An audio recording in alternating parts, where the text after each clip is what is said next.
Hello, Hoopaholics, and welcome to the Film Room. I'm Coach Spins, and this is brought to you by NBA Math as we break down the 7 most common NBA ball screen defenses you'll see.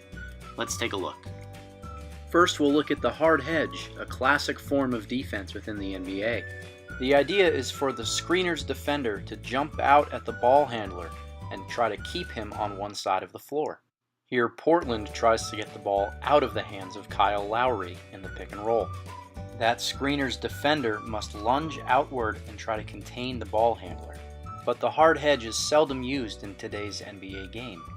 The largest reason? Its vulnerability is in the center of the floor, where so many screeners are now good playmakers. Next, we have the soft hedge, which still deters the ball handler from turning the corner comfortably, but does not do so in as aggressive of a fashion. The ball handler's defender goes over the top of the screen, while his teammate gives him a little cushion to get through. Defenses who employ this strategy are trying to force contested pull-up jumpers from the ball handler. Especially in today's NBA game, that is paramount, as defenses are willing to live with long two-pointers or pull-ups. The downside is that ball handlers who get to turn the corner comfortably now have a one-on-one with a hedging big man. Usually point guards, these ball handlers are taught to attack the outside hip of the screener's defender, making it very difficult to stop them from getting to the rim. An exaggerated version of the soft hedge, or really no hedge at all, is called drop, where the screener's defender stays in the lane and does not try to come out and discourage the point guard from turning the corner. Again, the objective is to force mid-range pull-up jumpers, even if they are not contested as tightly as if there were a soft hedge. The screener's defender's outside hip is still exposed in this scenario, allowing the ball handler to get ahead of steam downhill to attack him. Most teams that employ this type of strategy are trying to protect a big man who is a little less mobile and does a good job of discouraging shots right at the rim. One common counter, however, is what's called a 45 cut, where the weak side wing will cut through the center of the paint once the drop guy recovers to his man. As a wrinkle to soft hedge or drop coverage, teams will instruct the ball handler's defender to go underneath the screen, thus daring the ball handler to shoot.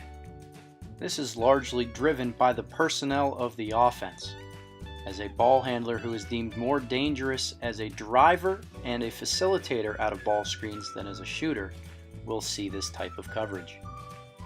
Again, the defense will have a difficult time contesting a lot of these shots, but for the most part it is better than the alternative, which is a dangerous playmaker getting into the lane.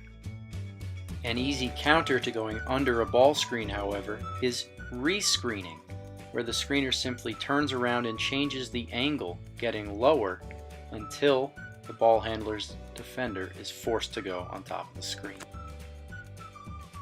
Over the last decade, we've seen a rise in side ball screen coverage called ice, or down.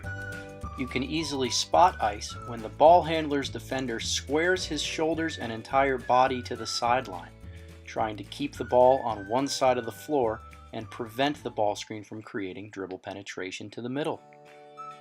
This can cause the occasional uncontested pull-up in the mid-range, but for the most part, defenses do a good job of forcing the ball out of the hands of the ball handler and away from a scoring zone. Here's a great possession by the Chicago Bulls defensively, who execute ice, contain and almost trap the ball handler, force it out of his hands, and then recover to find shooters and match up on the weak side. What ice coverage does not do, however, is discourage pick-and-pop big men from getting clean, open looks on the wing, where no one can rotate to contest them. Another more common type of ball screen defense recently has been switching, which is done to try and bait the offensive team into exploiting a mismatch that they believe that they have. In order to switch comfortably and effectively, defenses must have the right personnel so that they can not be beaten by these mismatches as well as contain dribble penetration.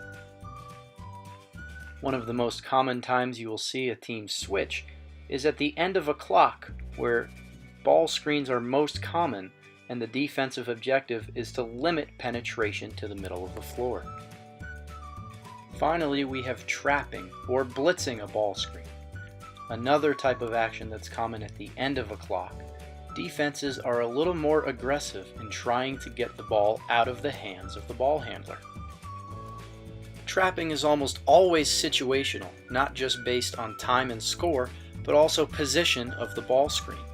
Defenses like to try and pin ball handlers far back close to half court, or pinned on a sideline, where the sideline acts as an extra defender. One of the problems with trapping, and the reason why it's not done so frequently, is because offenses are very good at moving the ball around the perimeter to find the open man. This most likely will result in an open corner three, a highly valuable and easy shot for a lot of players in the league. Well, that's it, folks. Thanks for watching, and we hope you learned something about the 7 most common ball screen defenses you will see in the NBA. See you next time.